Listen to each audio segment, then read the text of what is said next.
You are listening to episode 123 of the Autism Mom Coach. More is not always better. Welcome to the Autism Mom Coach podcast. I am your host, Lisa Candera. I am a lawyer, a life coach, and most importantly, I am the full-time single mother of a teenager with autism. In this podcast, I am going to share with you the tools and strategies you need so you can fight like hell for your child without burning out. Let's get to it. Hello, everyone, and welcome to the podcast. I am so glad you are here, and I hope you are doing well. Before we get to today's topic, I wanted to announce that I will be offering the Keeping Your Cool During a Meltdown training this July 22nd at 7 p.m. Eastern. During this training, I will teach you my 3-step process for keeping your cool during a meltdown, and I will answer your questions. To attend this webinar, you can register now using the link in the show notes. Okay, on to today's topic, which is going to be a little bit of a rant because this topic has me fired up and it actually bolted me out of bed last Sunday morning. So to begin with, every Sunday, I receive an email from Google listing all of the articles for the week that mention the word autism. I set up this search about 12 years ago so that I would stop compulsively Googling autism every day. I would just get one email a week with all of the headlines and I would leave it at that. So over the years, the topics have been fairly consistent. The causes of autism, the treatments of autism, the feel-good stories about autism, and the sad stories about autism. Some weeks I read the articles, but most weeks I just skim the titles and delete. But not last week. Last week, as I was in bed and I was scrolling through my emails, I saw this one headline and I sat straight up. Here's what it said. New studies suggest higher amounts of intervention may not be more helpful for children with autism. Well, this got my attention fast because in addition to being one of the many mothers that was told that I needed to get my son 40 hours of intervention a week when he was diagnosed, I am now coaching a lot of moms who have received the same recommendation and are struggling to get even 10 hours a week and are beating themselves up because they don't think it's enough. And I will have to say, intuitively, I never believed that 20 to 40 hours a week was actually beneficial. I mean, the idea of giving a child a part-time or a full-time job of therapy seemed really unrealistic to me, and that you would hit the point of diminishing returns quite quickly and risk having the child burn out and not wanting to engage in any kind of therapy or interaction at all. So I'm going to read parts of this article, and I'm also going to link the article in the show notes. So here's what it said. When a child is diagnosed with autism, healthcare professionals often recommend intensive interventions, which can amount to 20 to 40 hours per week to support their development. However, a study led by Mikhail Sandbank, PhD, assistant professor in the Department of Health and Sciences of the UNC School of Medicine, and other researchers across the United States has found that more does not necessarily mean better. Using data from 144 early childhood intervention studies, which involved 9,038 children between the ages of 0 and 8, researchers conducted a meta-analysis to determine whether higher intensity interventions provided increased benefits for young autistic children compared to less intensive interventions. They found that intervention outcomes did not improve as intervention intensity increased. These results were published in JAMA Pediatrics. And then there's a quote from the article. We concluded that there was not rigorous evidence supporting the notion that increasing the amount of intervention produces better intervention outcomes, said Sandbank, who was the first author on the study. Okay, so this lit me up, but the next part had me boiling over. The article goes on to say, the most commonly recommended approach for autistic children in the United States is called early intensive behavioral intervention. The current clinical guidelines regarding intensive intervention arose from a 1987 study which found that autistic children who received 40 hours of behavioral intervention per week had more cognitive improvement than those who received only 10 hours per week.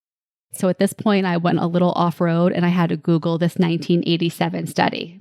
So I did. I looked it up, and this study, it's called the Lovaas study, and I will also link it in the show notes. It involved 59 kids between the ages of 0 and 4, split into 3 groups. So between 18 and 20 kids per group. One group got 40 hours of intervention per week. How the fuck do you get 0 to 4-year-olds to do anything for 40 hours per week other than sleep? Anyhow, of this group of 19 or 20 kids, 47% of the kids, which, 8 or 9, were found to have attained quote unquote normal cognitive or educational functioning. Now, to me, this sounds like complete bullshit, but it went on to be the gospel. This janky study from 1987, and despite a shit ton of criticism that it received over methodology and the classification of what normal is the reason we were told that 20 to 40 hours was the gold standard. It's the reason we were led to believe that more is better. It's the reason we were led to believe that if we do more, that our kids will be quote unquote okay. And as a result, so many of us have stretched ourselves thin trying to meet these demands, believing that our ability to provide more therapy could be the difference between our children struggling or growing out of autism. This belief has led to endless hours of guilt and stress and unrealistic expectations. On top of being wrong or incorrect or not the entire story, this study, in my view, was dangerous. Not only was the study faulty, it was creating a standard that by any standard was unrealistic for most families. First, financially, only up until recently have insurance companies even been willing to cover autism services. And then you got to find the services. That means you have to get on the wait list. You have to hope the services are in your area, that they'll provide for your child, that they have the capacity, that you get off the wait list in time that your child can actually avail themselves of the services. You have to make sure that the times meet up with your time, that you have the ability to get your child to and from, or that you have the ability to have an adult at home to supervise them while ABA services are in the house. And on top of all of this, the willingness of the child.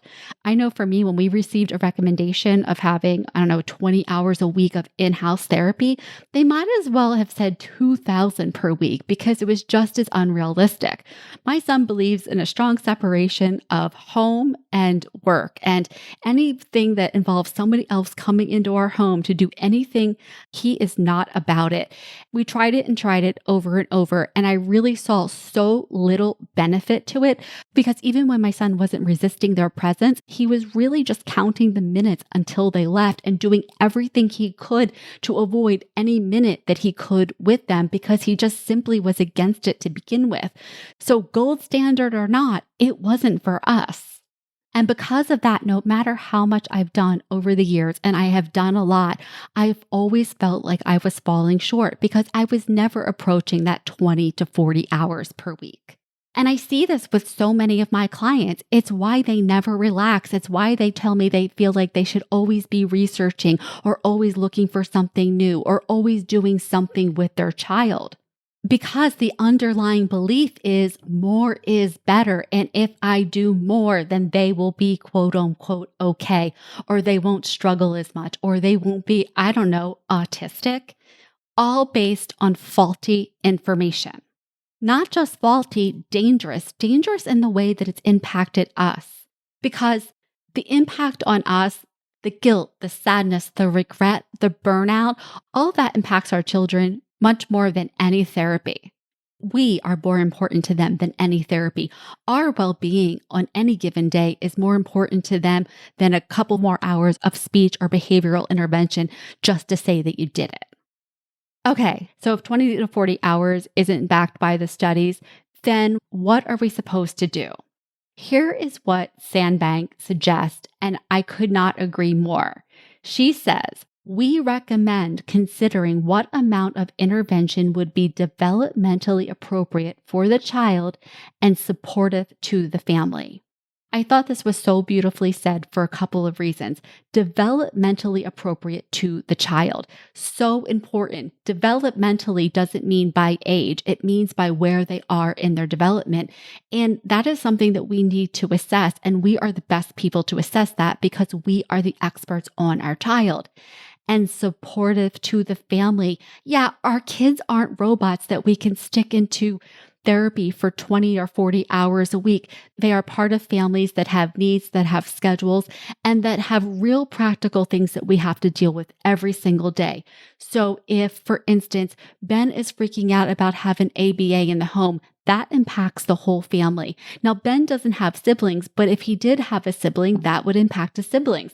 This is so important and so overlooked. It has to work for the child. It has to work for the family, because if it doesn't, how helpful could it possibly be? So in my opinion, this comes back to what I have said on this podcast time and time again, and what I tell my clients all of the time. You are the expert on your child.